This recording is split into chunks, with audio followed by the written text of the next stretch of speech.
Stirring the buckthorn tea with 5 chopsticks using the vortex method, the only true way to optimize the taste of your buckthorn tea. At the molecular level, good morning. Welcome to the Daybreak Show. I am the Sultan. We'll get started, but first, buckthorn tea.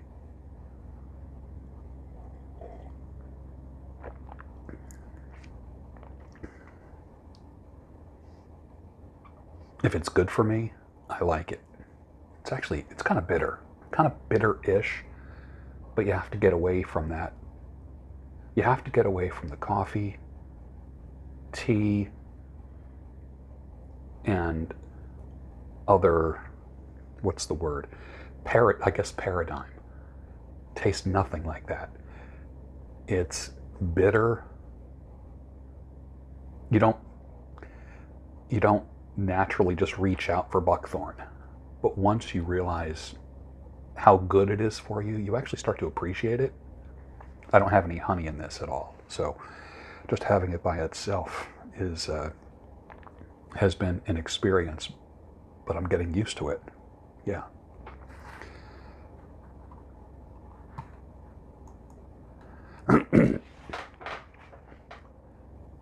By the way, I'm doing better every day. A little achy. That lower back thing, like what the hell? What's going on with that? Right? Couple days out of work. And I'm okay. I'm all right. So for those of you that have gotten it, don't live in fear. Be strong. And for those of you that live in fucked up countries that are imposing bullshit on you, be strong. Don't give in. Don't give in. Do not comply. And you're going to be okay. You're going to be okay. Again, you're going to hear these things from me over and over again. There's 2 things. You're going to feel like you're the only one. You're going to feel isolated, number 1. Number 2, you're going to feel like it's never ending. Both are false. There's a lot of people going through what you're going through. I know that doesn't really help, but you just need to know that. And it's going to end. It will end. People are smarter than what's going on in the world right now. So if you have to channel your frustration into hope somehow, or just take hope from an old guy sitting at his fucking kitchen table, sitting with a bathrobe on, stirring his coffee or his tea with chopsticks, then do it. I have been the voice of sanity, clarity, and reason on YouTube for 6 years now. Maybe the only one. When every other voice, or many of the other voices, have shown to be absolutely nut jobs, completely unhinged, and that's the word we're using, is unhinged. We're using it, it's unhinged. And the people that you have listened to, every time you turn on the news or the radio, they're whacked out, they're unhinged. It seems like people generally start getting old after 50. They just stop doing things. They like their groove, which is nice if that thing is healthy. I've heard wives say to their husbands, "You never want to do anything. When did you become so old?" Okay. Well, let's see that door swinging the other direction now. But then again, I see a ton of women who never get out using the children or the grandchildren as their untouchable excuse, because, my Lord, who would ever argue with that? Don't start slowing or coming in for a landing until you literally have to. I see my peers acting and talking like they're 95 years old and sick, like they have no options, choices, or risks left in them. Think about this. You know what makes you young? Options, choices, risks. If you're feeling old, generate the conditions for options and risks in your life. That is how you get out of a rut. That is how you get unstuck. If you have to hunker down for a little while, do it. That's quite all right. I know I've overstayed many things in my lifetime, including, and I'm not talking about overstaying my welcome at someone's house. I'm not talking about that kind of overstaying. What I'm saying is I've overstayed after making decisions, stayed in jobs too long, in places that I've lived too long, in relationships too long. Create options for yourself. They're not going to knock at your door. Hello? Yeah, who is it? It's options. Oh, come on in. No, you have to go and create them yourself for you and or your family. It's important. Start thinking about options. Keep your mouth shut, zip, as you're creating those options. Like I said, you might have to hunker down for a while against a tyrannical government, which most of them are at this point now. Australia, Austria, Germany, Canada. Little pockets of tyranny. Some of them not so little. Don't get discouraged, my friendly acquaintance. Don't get discouraged. Sit it out, but while you are sitting it out, fortify yourself. He's got this dream about buying some land. He's going to give up the booze and the one-night stands, and then he'll settle down in some quiet little town and forget about everything. Jerry Rafferty, 1977. Song Baker Street. Very interesting song, isn't it? You don't really get all the nuances if you just like listen through speakers. It's kind of weird how headphones help you focus on so many different parts of the song rather than just listening to it through speakers or in your car. Headphone listening is a lost art. I'm not talking about earpods. Put on some big old friggin' headphones, man. Put them on. And listen, and really listen to the songs.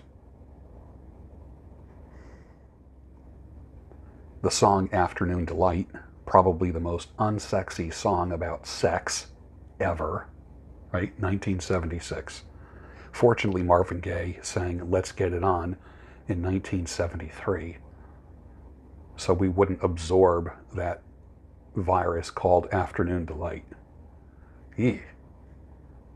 Like, what the heck was society thinking? But just the fact that that song was on the charts, whew, that's rough if you think about it.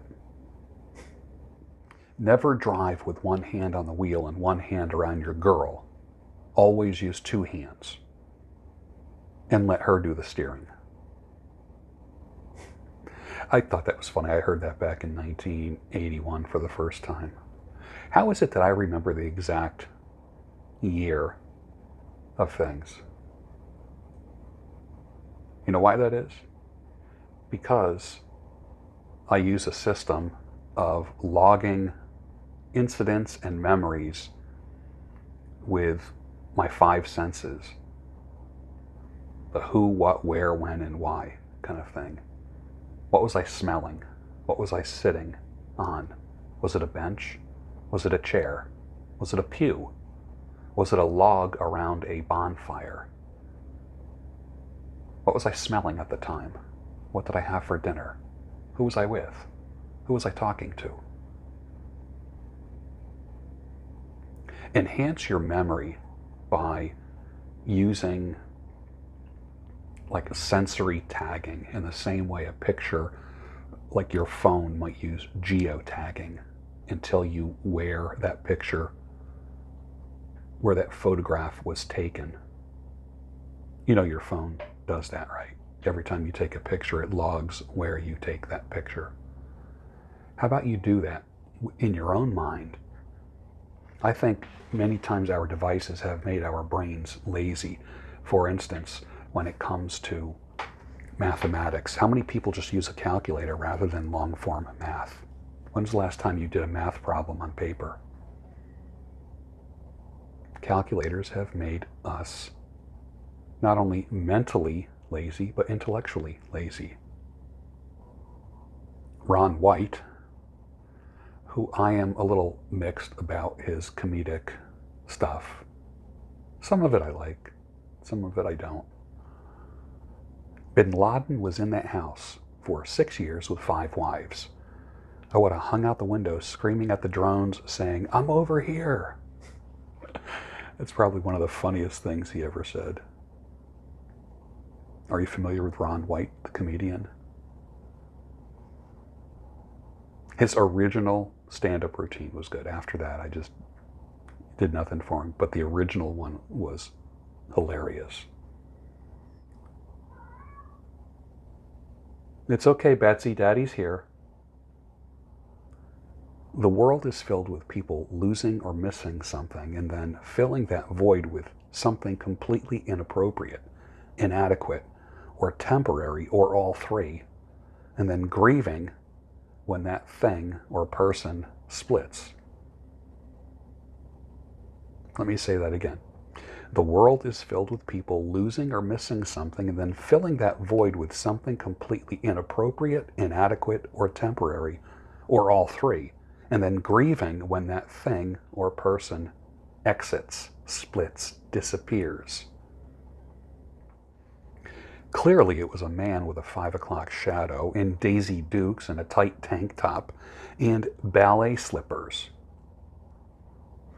Planet Freakness, please, I'm begging you, make gyms great again.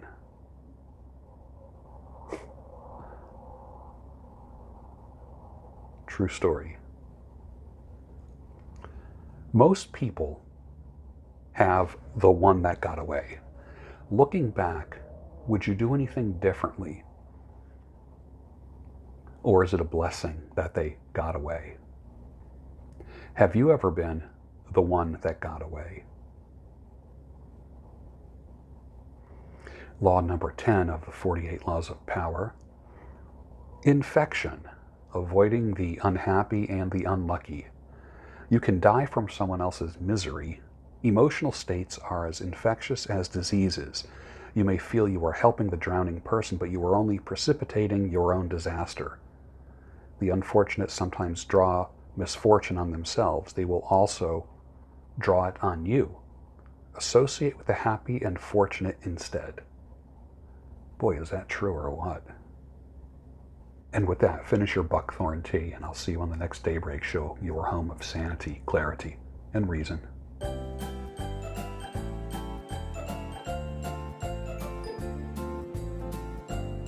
Hi, my name is Erin. I use she, her pronouns, and I am the